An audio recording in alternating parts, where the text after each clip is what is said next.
Good morning. This is the Mack Road Church of Christ Sunday Samuel to Chronicle study. We're in 1 Samuel chapter 30 and down at verse 15. If you need to get a hold of me for any reason, there's my email address. You're welcome to text me or send me any comments you might like to, or you can do it through YouTube, of course, which is what you're watching right now, I'm sure. And we're in 1 Samuel, and we're kind of towards the end over here. We're in chapter 30, and 31 is a pretty short chapter, but we're in this section here. Remember that Samuel started off as the prophet, and that God appointed him to be a prophet, and he was the bridge between prophets and priests. Between judges and kings, and so he was also a prophet. But he was a judge. He was one of the last judges of Israel, as we think of the judges in the Old Testament. And then they asked for a king, and of course God was displeased with that, but he gave him Saul.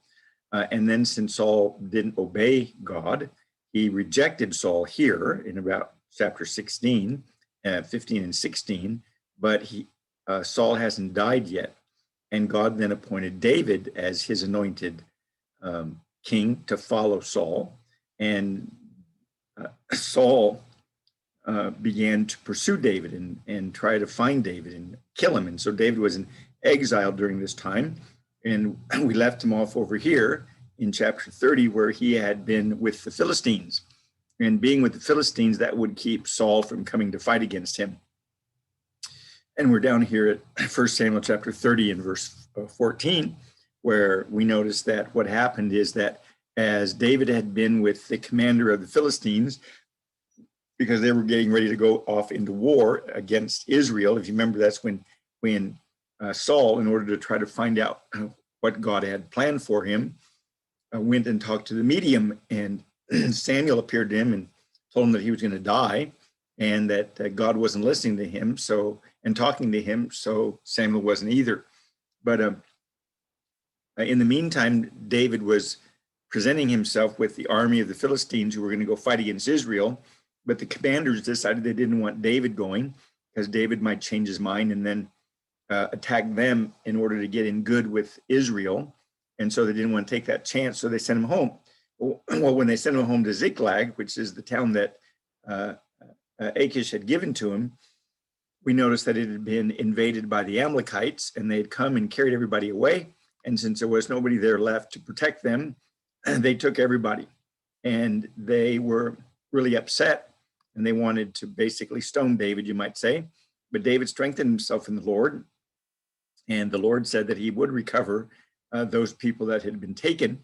And so as they were going to fight against the Amalekites, they found this Egyptian, remember, who had been left for sick. He was a slave of one of the Amalekite commanders, and they left him sick to die, basically, but he didn't eat for a couple of days. Actually got better. And so when David found him, David asked him if he would help him in locating where the Amalekites were going.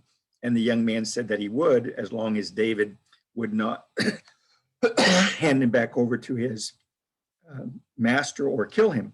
And so David agreed. And so that's where we are right here in 1 Samuel chapter 30 and verse 14. When it says, we made a raid on the Negev. Now, this is the servant talking that they found. We made a raid on the Negev of the Cherethites and on that which belongs to Judah, and on the Negev of Caleb, and we burned Ziklag with fire.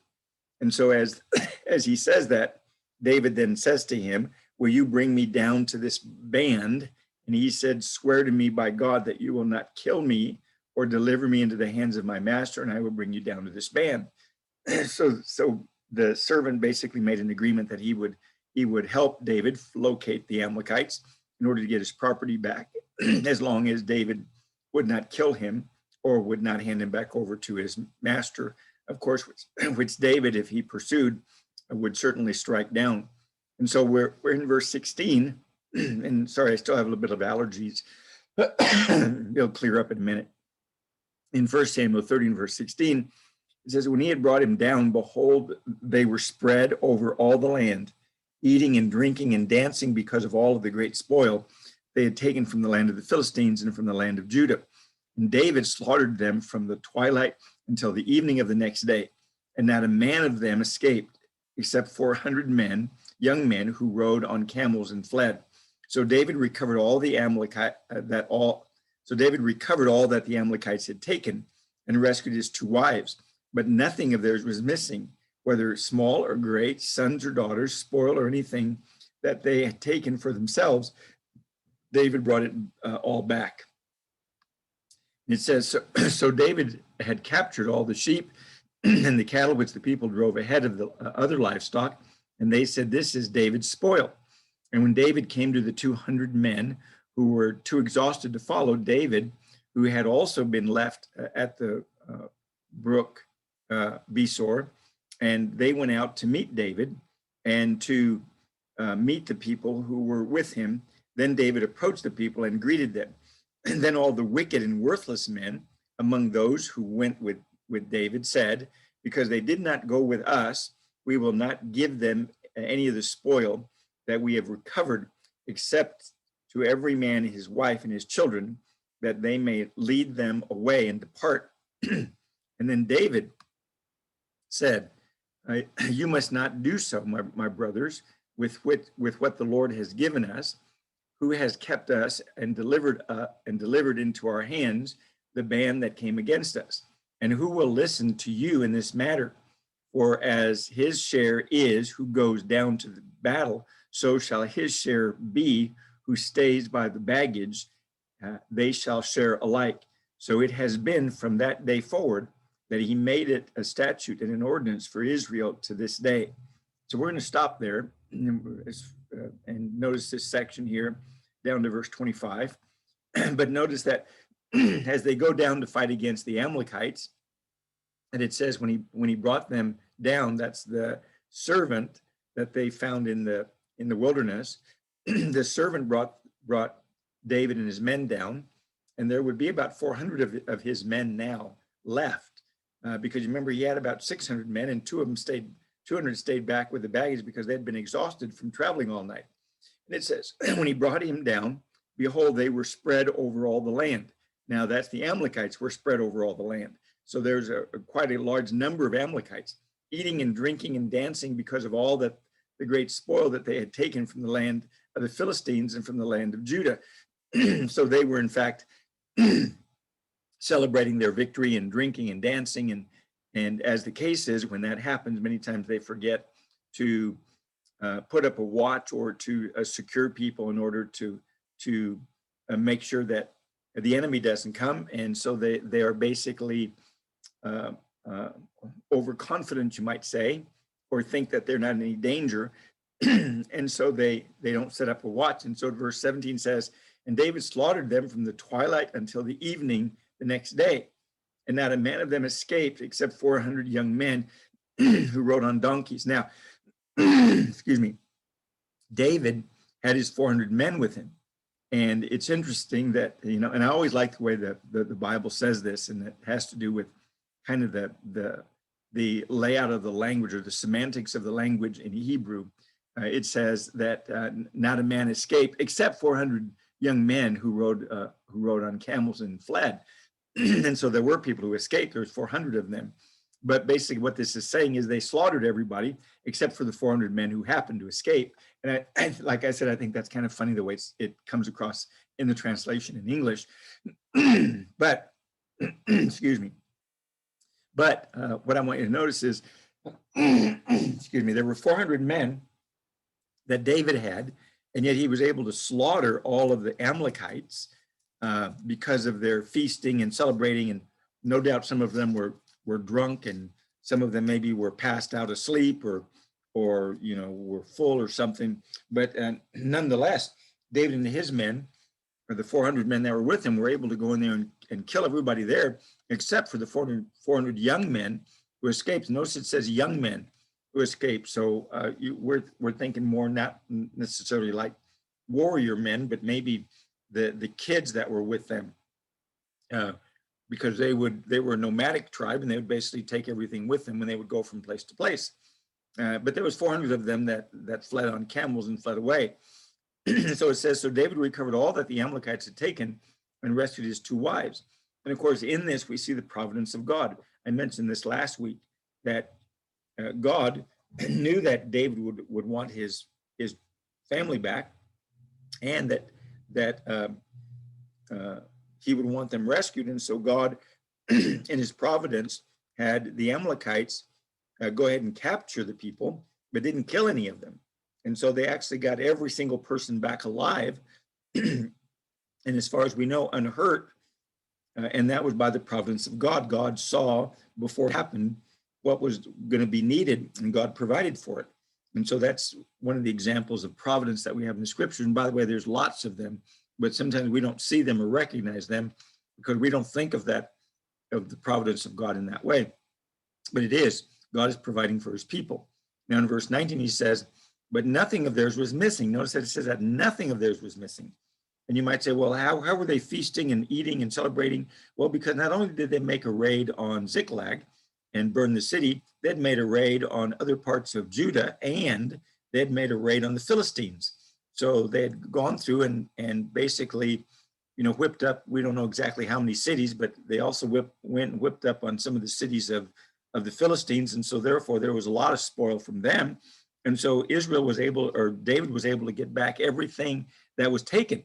And so there was nothing missing, it says. And certainly that's, the providence of God, that nothing was missing, because God could have had them, eat everything or kill the children or kill the women or do anything like that. But God's providence was with them, and God's watching out for them. And notice that it says, whether small or great, sons or daughters, spoil or anything that they had taken for themselves. And David brought it all back. So there was nothing that was missing. Matter of fact, they had extra, because now they had captured in return everything that the Amalekites had taken from Judah and from the Philistines. Now David had all that, because the young men, they rode away on camels. There was 400 camels, and they rode away on those camels in order to escape. But everything else David got. And so David's bringing it back, and there was nothing missing because God was gracious to them. Now in verse 20 it says, so David had captured all the sheep and the cattle, which the people drove ahead of the other livestock. And they said, this is David's spoil. In other words, the men who had gone with David, and when it was victorious, in order to honor David, their leader, and to show that he had done a good thing, they wanted to give David the sheep that were in the front, the sheep and the cattle that the people drove ahead of the other livestock. So apparently there was these two groups of livestock, and they wanted to give David this one big chunk over there because of what he'd done. Now, what I think is interesting is these are the same people that wanted to kill David when things weren't going well. But now that everything's going well, they want to reward him, and that's kind of the way people are. And we need to be careful of that. We need to be careful that we don't do that and judge people according to our personal circumstances. And we need to be careful that when people do that to us, we don't what's a good word? We don't think that we are worthy of such praise, because all of a sudden now they're praising us when at first they wanted to kill us. But it has to do with their own personal attitudes. And so they wanted to give David that spoil. And so it says in verse 21, when David came to the 200 men who were too exhausted to follow David, who had also been left at the brook Bezor, and they went out to meet David and to meet the people who were with him. And then David approached the people and greeted them. So as they're coming back, in victory, and no doubt they're leading all these animals and their family, and they're coming back. And so as they come back, the people who had been left there the day before, because this is apparently either a day or a couple of days later when they're coming back, and so they were rested up. It says when David came to 200 men who were too exhausted to follow, it also left who had also been left at the brook Bezor, and they went out to meet David. So now they're coming out to meet David. They've been refreshed because they've had a chance to rest and recuperate. And they came out to meet David and the people who were with him. And David approached the people and greeted them. And so David saw them, and he was happy to see them. He greeted them, and the idea of greeting them there means accepting them. Now, verse 22, it says, but then all the wicked and worthless men among those who went with David said, because they did not go with us, we will not give them any of the spoil that we have recovered, except to every man his wife and his children, that they may lead them away and depart. And so it says that the wicked and worthless men, and notice that apparently there were wicked and worthless men that were with David, that he was able to control and use and lead as long as they were following him, and they're still following him. But that doesn't mean they're not wicked and worthless just because they're following David. There's many quote a Christian that has followed Jesus, but they're wicked and worthless Christians, and they really don't benefit God, and God is certainly going to judge them accordingly. But that's what you have here with David. And so you had these men that are wicked and worthless, and what they basically wanted to say is we don't want to share what we got with these people because they didn't go with us. And in other words, they kind of looked at them like if they were cowards or if they were men who were weak. And so we certainly don't want them in our camp, they thought. And so they said, we will give them their family, but we're going to keep all the spoil. And that way they can just leave us, because basically we don't want them here because they didn't go fight with us. And so in verse 23, it says, and then David said, you must not do so, my brothers, with what the Lord has given us, who has kept us and delivered into our hand the band that came against us. And so David basically says to these worthless men that they're not to do that with what God has given us. So God was the one who delivered all these things back to their hand. They didn't get it because of their strategy. They didn't get it because of how smart they were or how good they were. They got it because God said that they would get it back. Now, certainly they had to go fight. They had to go put some faith into some works into their faith in order for them to get it back. But David recognizes that the reason they got it back was because God gave it to them. And so if God gave it to them, it's not like it belongs to them, which is kind of the way people view things. It belongs to me. And so David is pointing out, no, that God gave it to us.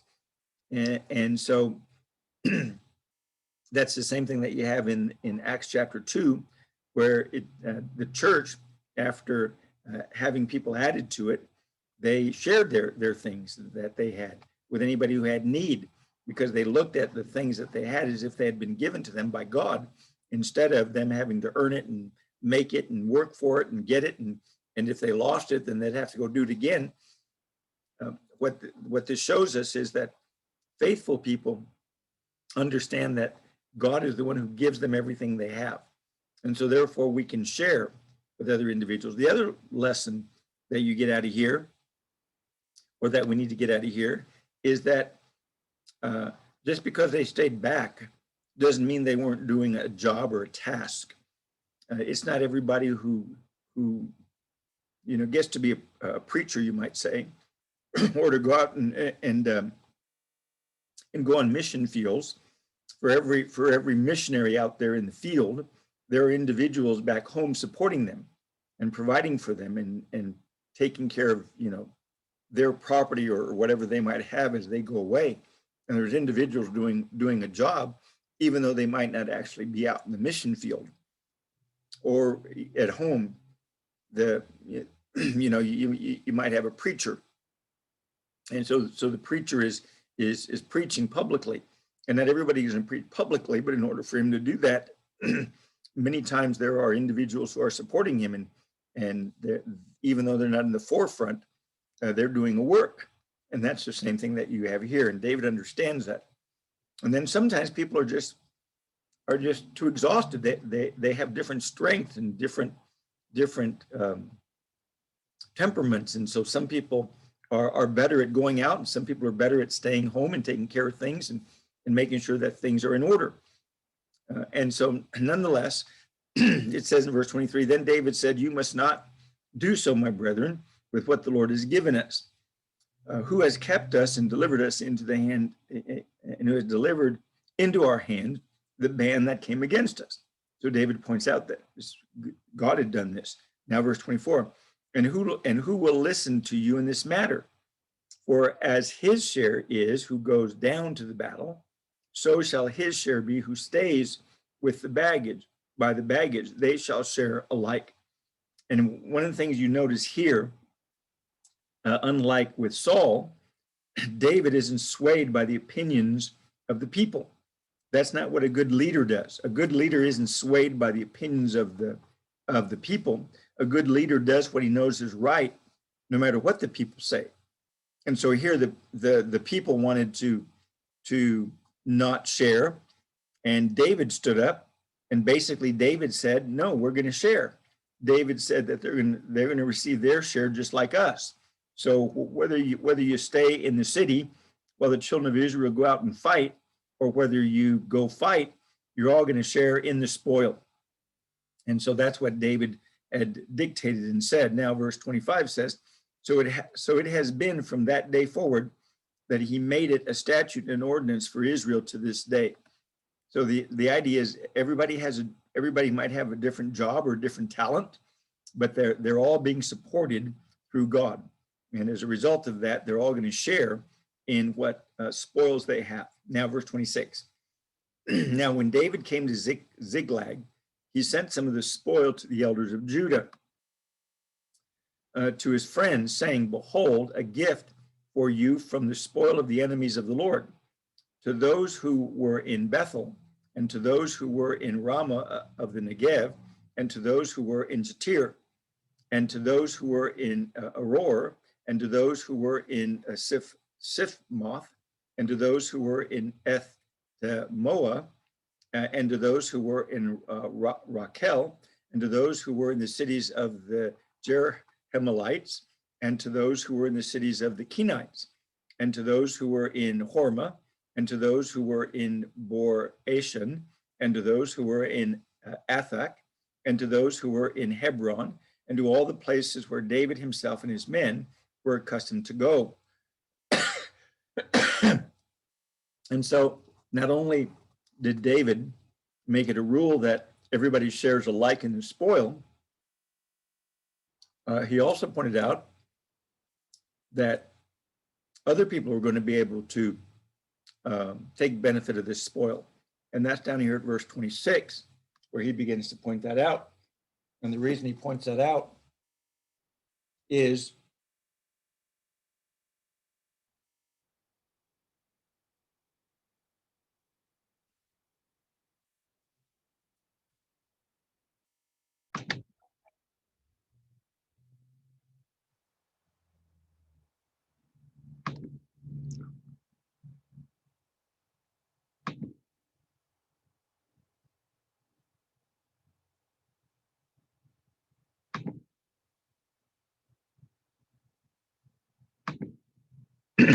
sorry about that interruption. I'm sure for you it was just a couple of seconds, but nonetheless, sorry about that. Now we're in 1 Samuel chapter 30, and down here at verse 25, where it points out that David had made that an ordinance for the people, so that whenever somebody was serving as far as like in support group, that they would receive from the spoils of the war, and they would be taken care of. Now, verse 26 says, now, when David came to Ziklag, he sent some of the spoil to the elders of Judah. So not only did he use the spoil to pay the men, he also used the spoil in order to return to some of the people in Judah. Now remember that the Amalekites had made a raid on the Philistines and on Judah. So they'd taken possession and property that belonged to Judah. And so one of the things that David was doing was basically returning those items back to them so that they would then be able to have the things that they needed and not suffer too much loss. And not only that, but he was probably also using it as a way of getting in their good graces by helping his friends who helped him while he had to flee from Saul.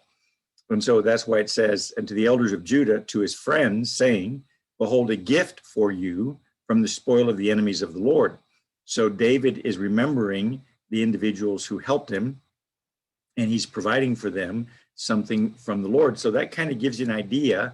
And when you go through this list of cities that he gave some items to, you start to realize the actual amount of spoil that there was. there was quite a bit of spoil that had been taken captive as David had defeated the Amalekites, except for those 400 young men who took off on camels. And so there was quite a lot of spoil.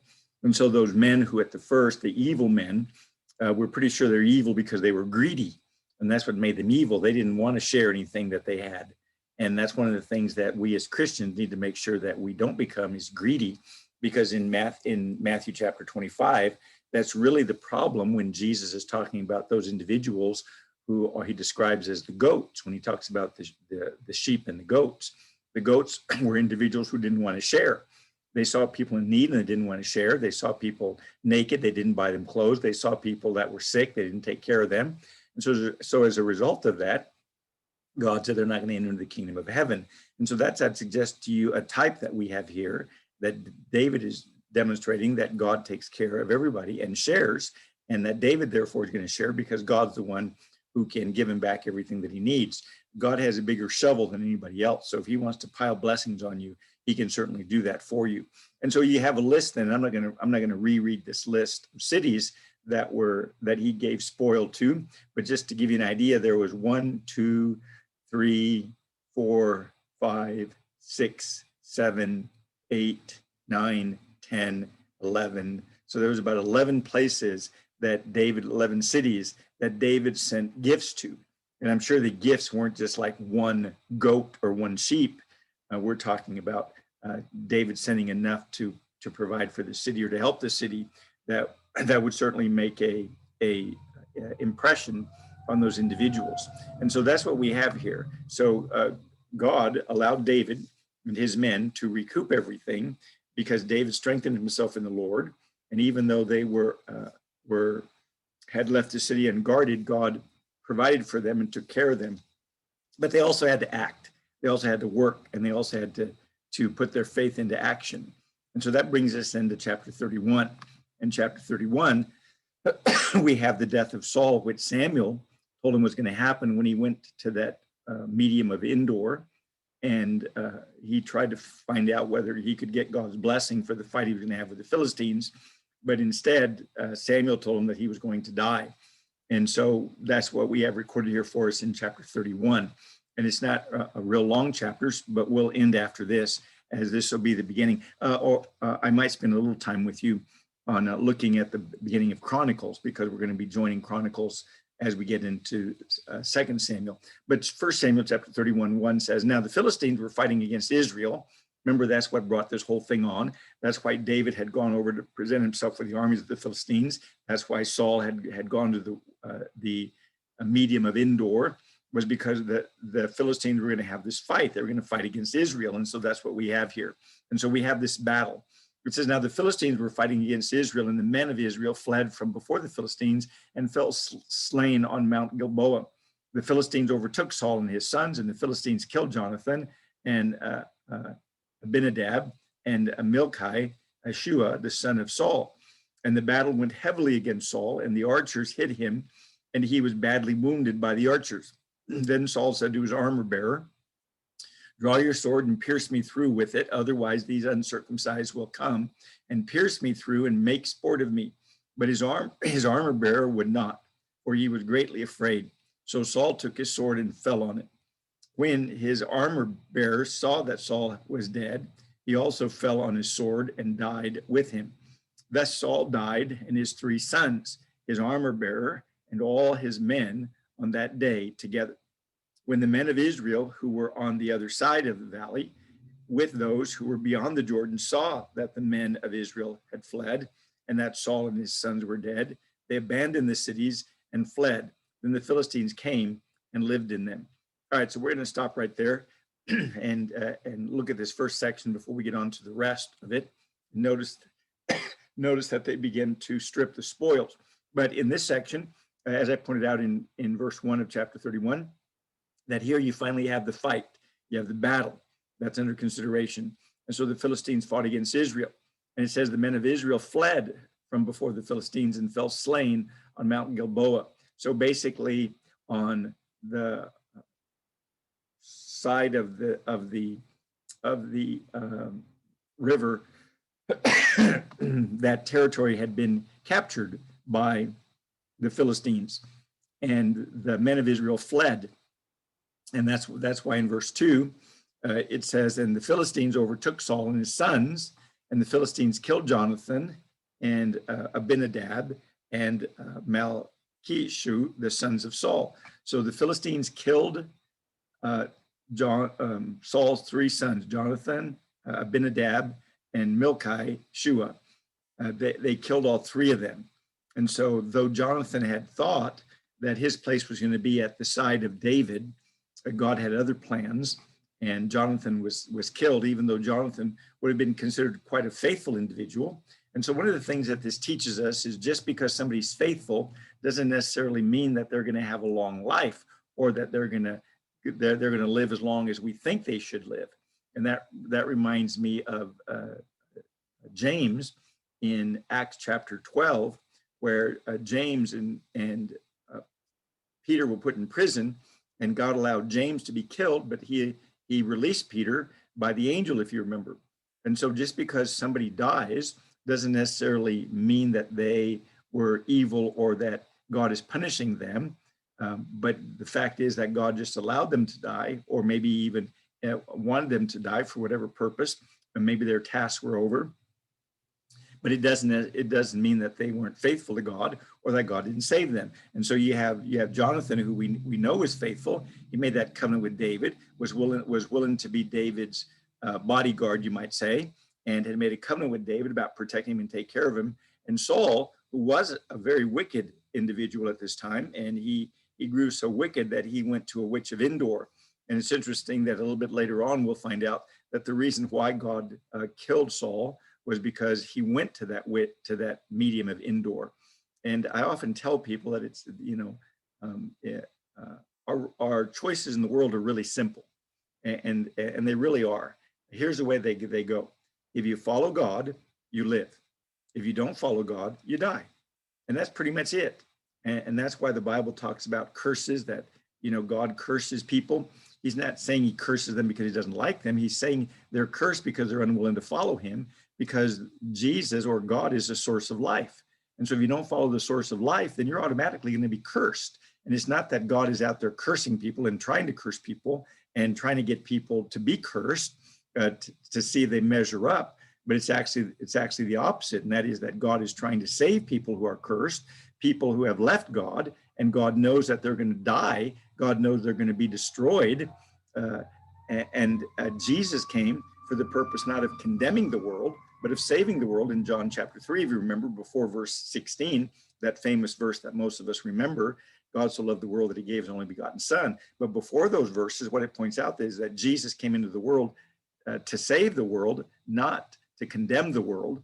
He came to save it, because the world was lost. The world was dead, because the world had chosen not to follow God. And so Saul chose not to follow God, to the point where he went and followed other sources of, quote, spiritual connection, you might say.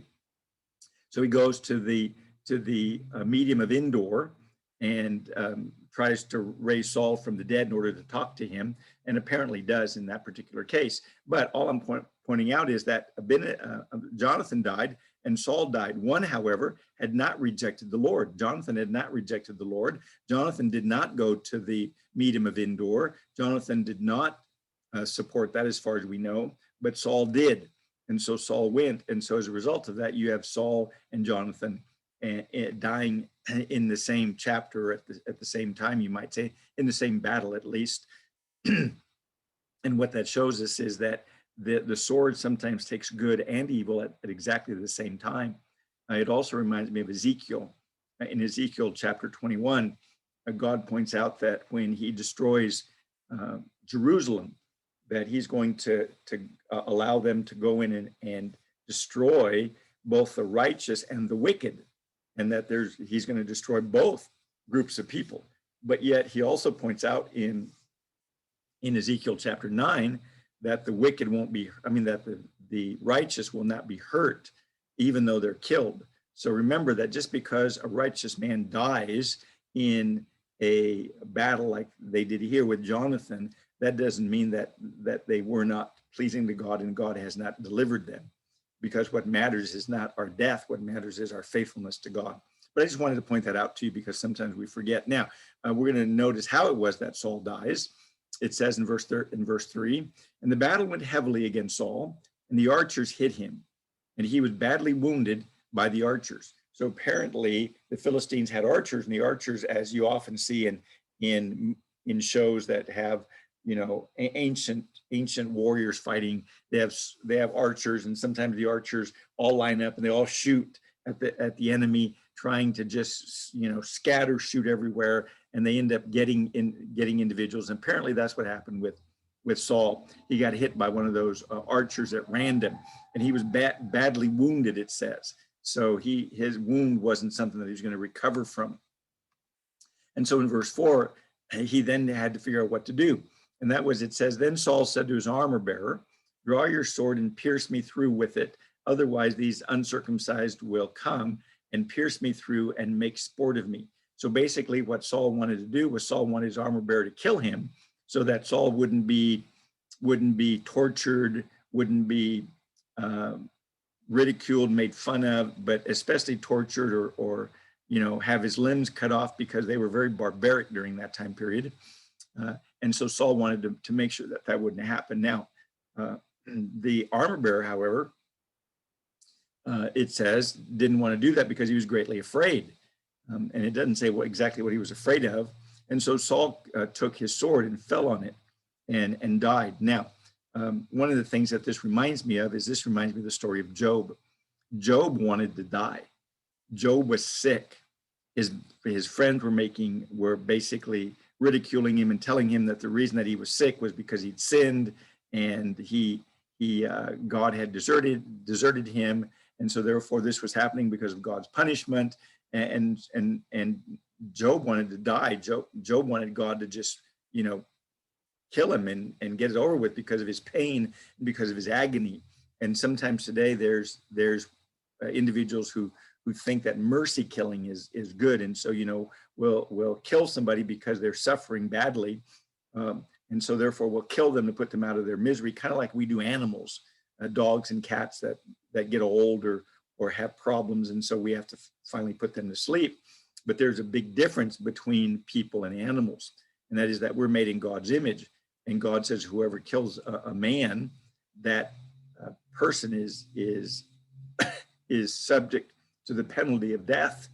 And so the armor bearer didn't want to do that. So Saul takes his own life, as opposed to Job, who went ahead and suffered with his pain and his agony. And eventually God blessed him. And so we see that Saul takes his life. And, you know, this often brings up the question about suicide. And you know, is suicide something that God forgives? Well, God can forgive anything.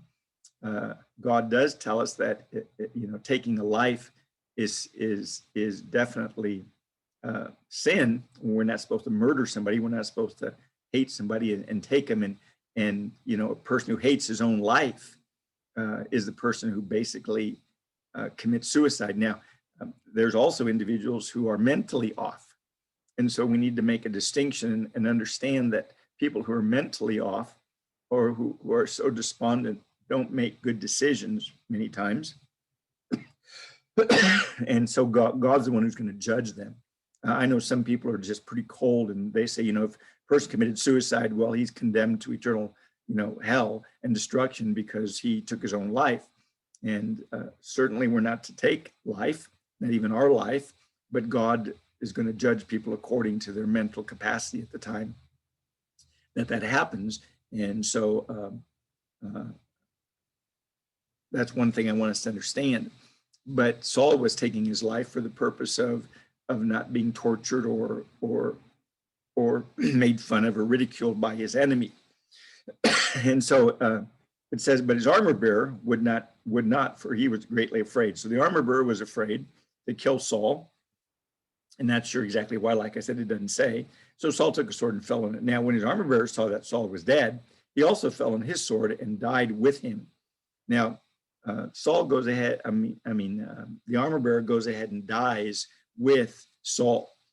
You know, that's kind of like the old saying that, you know, the captain goes down with the ship. Well, I'm not sure that's a good saying. I mean, I understand it. The captain should certainly make sure that everybody gets off the ship and everybody gets off the ship okay. And so if he's, gives his life because he's trying to save somebody who's still on the ship, that's one thing. But for the captain to just go down with the ship because he lost the ship and he's going to lose respect, or he's going to lose, his position, or he's going to run into financial trouble if he stays alive, none of that is worth your life. And the ship is not worth your life. And there's the only person who is worth your life is God. And so that's kind of the same thing that you have here. And you have many of those principles, or many of those, quote, honorable deaths that you can think about. There's individuals in Japan, I don't know if they still do, but they used to, that would commit hara-kiri because they had shamed their family or brought reproach on their family. And so they take their life and they kill themselves rather than being individuals who are going to continue to live with shame. And again, that's not a reason for taking life, whether it's our life or somebody else's life. That's not the reason for that. The only reason for which life should be taken would be for God. And so just wanted to point that out. But his armor bearer also fell on his sword, and no doubt he's thinking, my master's dead, and what are people going to think if I go back and I'm alive and he's dead? There might be the shame that's associated with him, but he's still taking his life. And so that's what you have here. Now, verse 6 says, then Saul died with his 3 sons, his armor bearer, and all his men on that day together. So Saul basically died, and the people that were with him died. Those men that were his armed forces, they died, and his 3 sons died. And so therefore, Saul's reign finally came to an end. Verse 7 says, when the men of Israel who were on the other side of the valley, with those who were beyond the Jordan, saw that the men of Israel had fled, and that Saul and his sons were dead, they abandoned the cities and fled. Then the Philistines came and lived in them. And so basically what you have then is that when the people who lived in the territory that the Philistines had come to fight against, when those individuals figured out that Israel, their champion, the people they were depending on to protect them, died and fled, then all those people abandoned their cities and their property, and they left, and they went back over the valley to live in a more secure area. And so they fled. And when they did that, then the Philistines came and they lived in their houses, in their territories, and in their places. And that kind of reminds me of part of the curse that God had told Israel, that he says to them that I will make the land desolate, so that your enemies who settle in it will be appalled over you. In other words, God talking about the fact that if Israel ever leaves God, that he's going to allow those kind of curses to come upon them. He says, as for you, those of you who may be left, I will also bring weakness into their hearts in the land of their enemies, and the sound of a driven leaf will chase them, and even when no one is pursuing, they will flee as though from a sword, and they will fall. And that's Leviticus 26:36, and also in Deuteronomy 28:33, he points out, a people whom you do not know shall eat up the produce of your ground and all your labor, and you will never be anything but oppressed and crushed continually. And he's talking in these verses about when Israel leaves God and abandons God. And that's what happened with Saul. Saul left and abandoned God, and the people that were with Saul, they basically had abandoned God because they were pursuing and trying to kill David, who was God's anointed.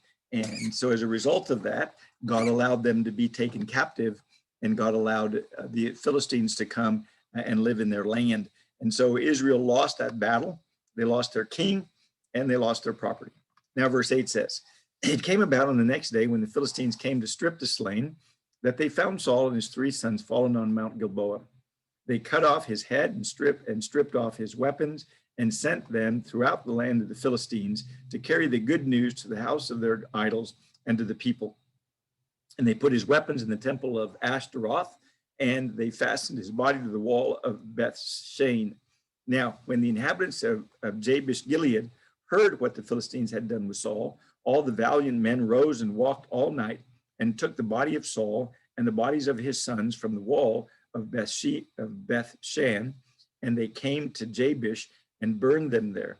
They took their bones and buried them under the tamarisk tree of Jabesh and fasted 7 days.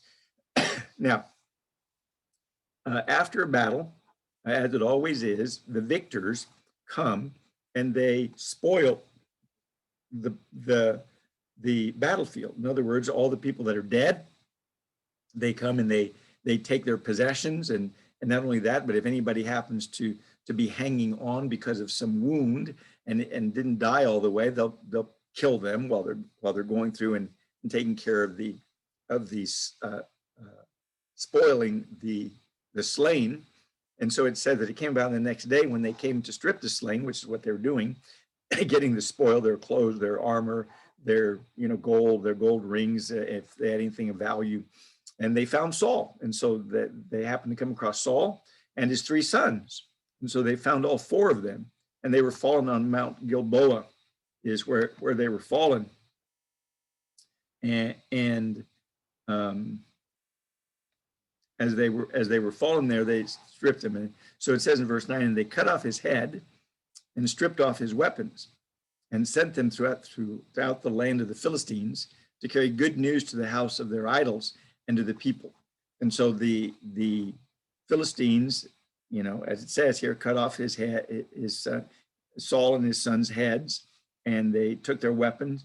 And so they put them on tour throughout the Philistine country so that they could brag about their victory.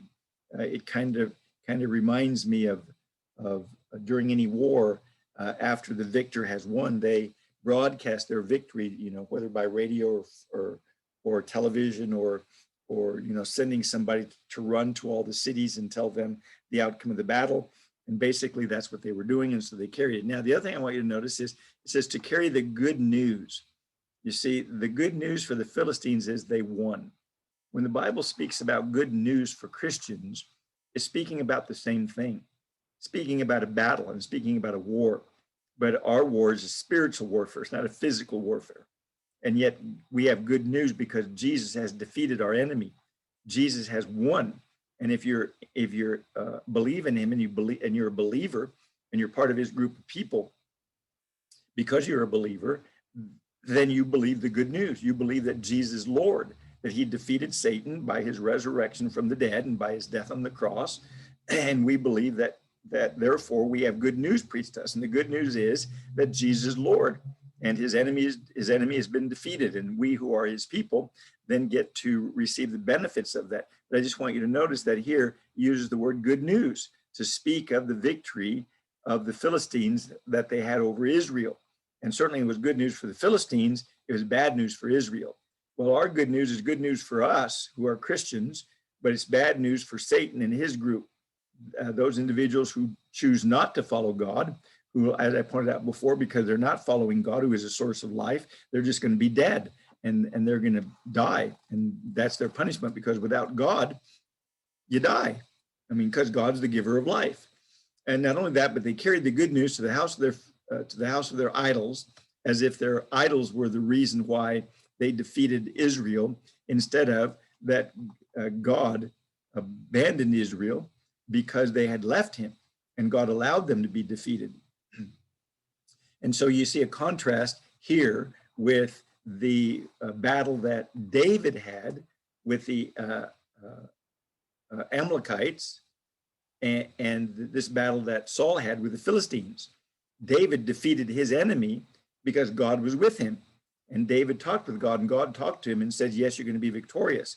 Saul tried to go talk to God, and God says, I'm not talking to you. I told you I wouldn't talk to you anymore because you have been disobedient to me. And then he tried to call Samuel, and Samuel basically told him the same thing and told him the fact that he was going to die the next day. And so it's not because the Philistines had powerful idols that Israel fell, but it's because God allowed them to fall. And that's one of the things that we need to remember, is that God allows things to happen, or God causes things to happen depending on his will. And when it does, God certainly has the right to do whatever he wants to do. And so it looks like the Philistines' God is greater than the God of Israel, but that's because God is using the Philistines to punish Israel and to get them to return to him. And sometimes that's what it takes for us to get back to God, because unless you understand that you die without God, then, you know, we're kind of like Adam and Eve in the garden. God had to cast them out so they would die, so that they could understand that if you leave God, you die. And if you don't leave God, then you'll be blessed. And so Adam and Eve had to figure out a way to get back with God. And apparently God allowed them to do that because they knew about sacrifices and they knew about offering animal sacrifices. And so God apparently had talked to them about how to get back with him, how to get right with him. But until then, God sent them out into the world, Adam and Eve, for the purpose of getting them to understand that they're going to die without God. And so that's still going on today. We need to understand that we will die without God, but with God we can live. And so it's not the idols that caused the Philistines to defeat Saul and his army, but it was because Saul and his army had deserted and abandoned God's commandments. Now verse 10 says, and they put the weapons in the temple of Ashdod, of Asteroth, that's their god, and they fastened his body to the wall of Beth Shan. And so they took Beth Shan and they put it up there as a trophy, and they put his bodies up there. And so as people would walk by, they would, ridicule their enemy. And look, here's our enemy that we feared. And look, he's dead and his body is decaying and it's there. So it's open. It's certainly a demonstration of the fact that God's people can be defeated, even though it's because God allowed them to be defeated.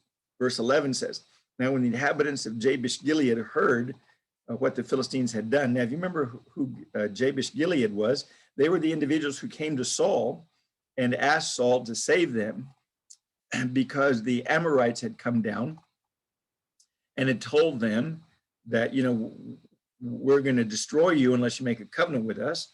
And so they said, well, what's the covenant you want us to make with you? And they said, well, we're going to put out your right eye. And I forget what other thing they're going to do. But they're basically going to cripple the men of Jabesh Gilead. And so the men of Jabesh Gilead said, give us 7 days and we'll see if we can't, find somebody who wants to defend us. And that's when Saul came after having been anointed king. And that's the victory that he won. And so Jabesh Gilead was one of the very first places that Saul's rule and kingdom demonstrated that he was with God and God was with him. And so it's these men from Jabesh Gilead, when they heard that the Philistines had done to Saul, they, felt an affinity to him and wanted to come and deliver him, save Saul, or at least his body, is hanging up there as a display of dishonor. And so they wanted to come and take it so that at least they wouldn't be seen that way. And so it says, now when the inhabitants of Jabesh Gilead heard what the Philistines had done to Saul, all the valiant men rose and walked all night and took the body of Saul and the bodies of his sons from the wall of Bethshan, and they came to Jabesh and burned them there. So they took the bodies down from the wall and they brought them over to where they lived, and they burned them. They basically cremated them. And then it says, and they took their bones and buried them under the tamarisk tree by Jabesh and fasted 7 days.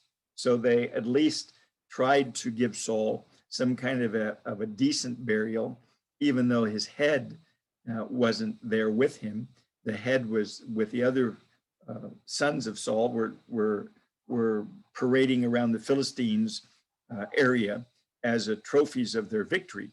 But they took the bodies of them and delivered them and fasted for them 7 days as a symbol of their grief for Saul's death. And so that brings us to the end of 1 Samuel. We're going to get into 2 Samuel, but also what I want us to understand is that we're going to be starting to get into 1 Chronicles, because 1 Chronicles goes along with 2 Samuel. And as it does that, I want you to understand that the first quite a few chapters in the very beginning of Chronicles is basically a genealogy. And so we're not going to go through the genealogy and read all these for you, but I just want to quickly go through some of these and notice a couple of things real quick. Notice that in chapter 1 and verse 1, you have starting from Adam to Abraham is what you have in here. And the fact that Abraham came from Adam, and then you have from Adam to Jacob. And of course, we understand that, from Abraham to Jacob, and Abraham fathered Isaac, and Isaac fathered Jacob, and Jacob had 12 sons, and those 12 sons became the 12 tribes of Israel. And so that's what you have here, some of his descendants. Then in chapter 2, you have the genealogy of David. And so you have those individuals that were from Israel, the 12 tribes there that are listed in the first couple of verses. And then it goes through and it basically comes down to the line of David and points out that David is his son. And so it kind of gives you the genealogy of that as it's going through here. And so, like I said, I'm not going to go through all these names or go through this. And here you still have the descendants of David, chapter 3, verse 1. Now there were the sons of David who were born to him in Hebron. And so you have the actual family of David and those sons that he bore and some of the things that they did. And so you have them through here down to chapter 4. In chapter 4, you have the descendants of Judah. And so you have some Judah's descendants.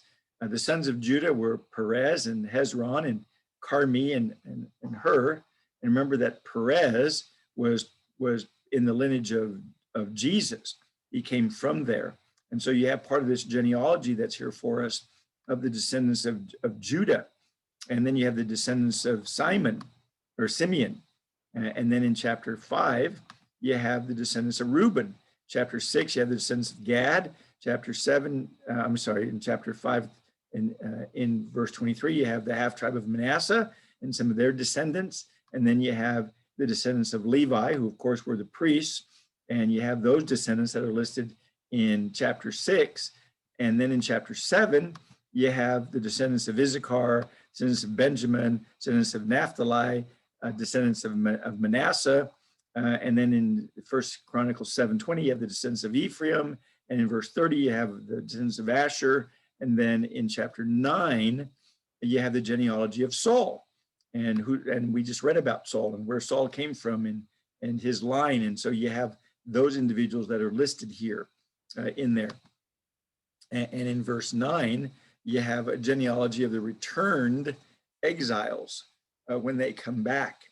Now it says in 1 Chronicles 9:1, so all Israel was enrolled by genealogy. Behold, they're written in the book of the kings of Israel, and Judah was carried away into exile to Babylon for their unfaithfulness. Now, the beginning of the book of Chronicles lists all the different genealogies, but